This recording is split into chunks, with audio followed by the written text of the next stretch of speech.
Yeah, all these different books, like we said, to understand what they call Moorish history, what they erroneously call black history, Yeah. is world history, and they go hand in hand together. So law and history go together too. No doubt. And some books to have in your collection is, documents of American history.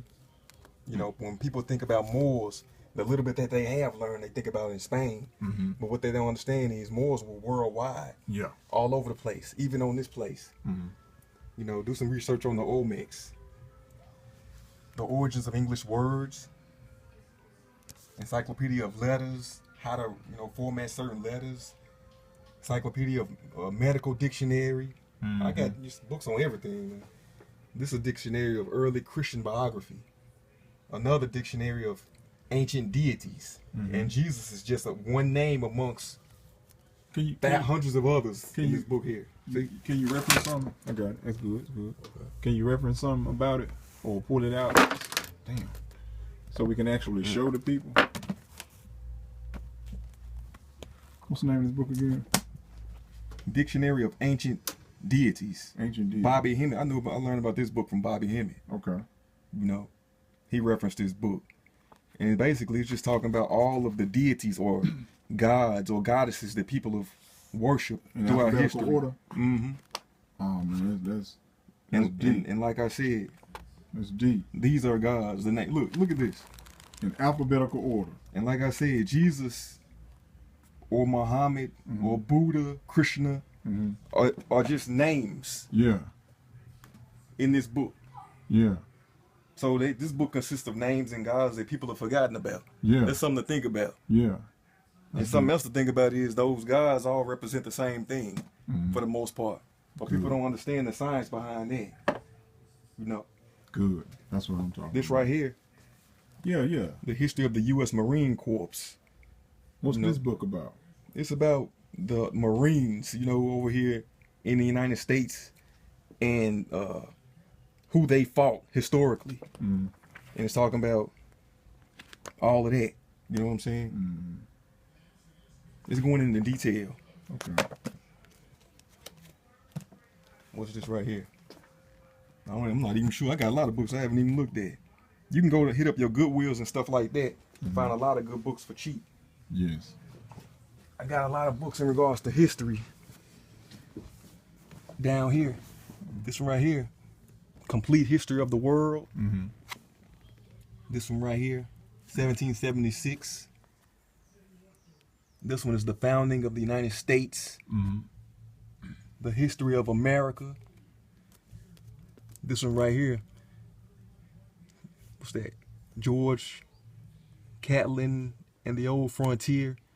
It's basically going into how the settlers, when they was over here, how they were looking for gold and all that type of stuff. So why don't they speak about, like, you see a lot of people on YouTube that don't necessarily speak on these topics when it in regards to our race. It seems like they speak on other things versus what you've mentioned, and that's kind of confusing to some people. Can you kind of like elaborate? Well, I guess that's kind of going against the grain of the history that everybody's taught, and they're not familiar with Africans or Moors being on this land first. Yeah. They going by the slave story. We came over on a ship, but that's a topic for another time, right there. If you do some, like I said, if you get the right books and you read and you know what to look for, the names that so-called black people have been labeled. If you blacks, Africans, Saracens, Moors, Blackamoors, they change our name throughout history. So if you know the names to look for, you can kind of identify who we are and where we were throughout the world. I got you. On every continent. Let me ask you this. That was good the way you elaborated on that.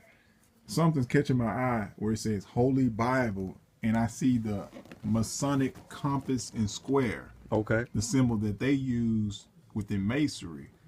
Can you elaborate on that a little? On that book? Well, this Bible is no different than your average King James Bible. It's just that within secret societies or Masonic lodges, they're taught to look at the holy books different than the average person. there are certain keys and codes that if you are given those keys and codes, you can unlock certain messages and know how to read and interpret these books correctly. I got And you. it all ties into astrology, cosmology, and what people believe gods to be or whatever like I that. got you. So there's a science to this book and a message Okay, I got you. that the average person really doesn't understand until they're given the keys. Okay, and I see you got your Black Law Dictionary. That's what I'm talking about. 4th edition. Yeah. Yeah, that's And what I I'm got talking about. what's this? Oxford. Oh, yeah, okay, American. yeah. Your American Heritage Yeah. Dictionary. Now, oh yeah, that's most definitely when you want to deal with semantics and linguistics and. Right. So you always want to look up words you're not familiar with while you read and researching.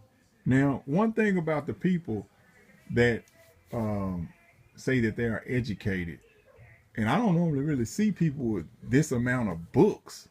So, what are they speaking about when they say that they are educated? Because I mean, these are a lot of books, bro. Like I'm looking at these books, and I've never seen any books like this in school. I've never seen any books. I mean, it's a lot of books. When people speak about education, often interpreted as indoctrination. And education is free. Yeah. Information. You can go to your local library or get online these days.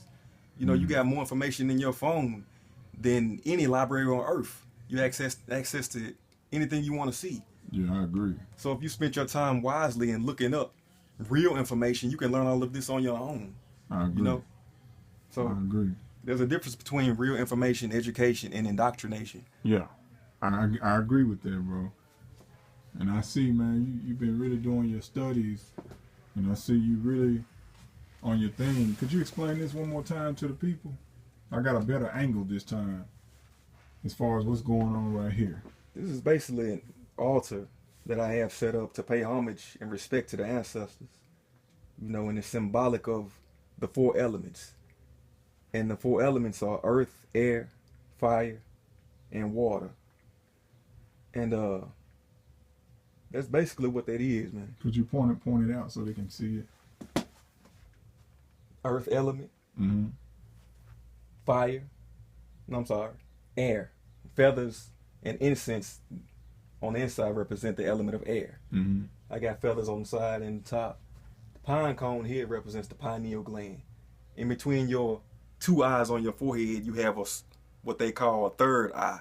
Yeah. And the pineal gland actually looks like a pine cone.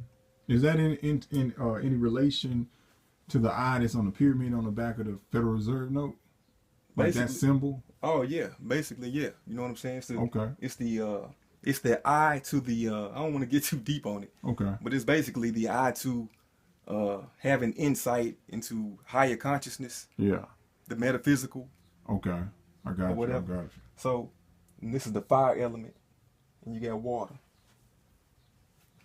That's what I'm talking about, bro. People don't do things like this these days in a mass collection, so that's why I thought I wanted to get something like this on film to kind of show that there's a lot of brothers out here that's actually positive and study and read and do what they have to do to support their families in a positive manner. I had to get this right here. This Islam. I know some people say Islam is a religion mainly, but we deal with the science of Islam, so that's why I'm posting this. And for those that are actually interested, they will read this.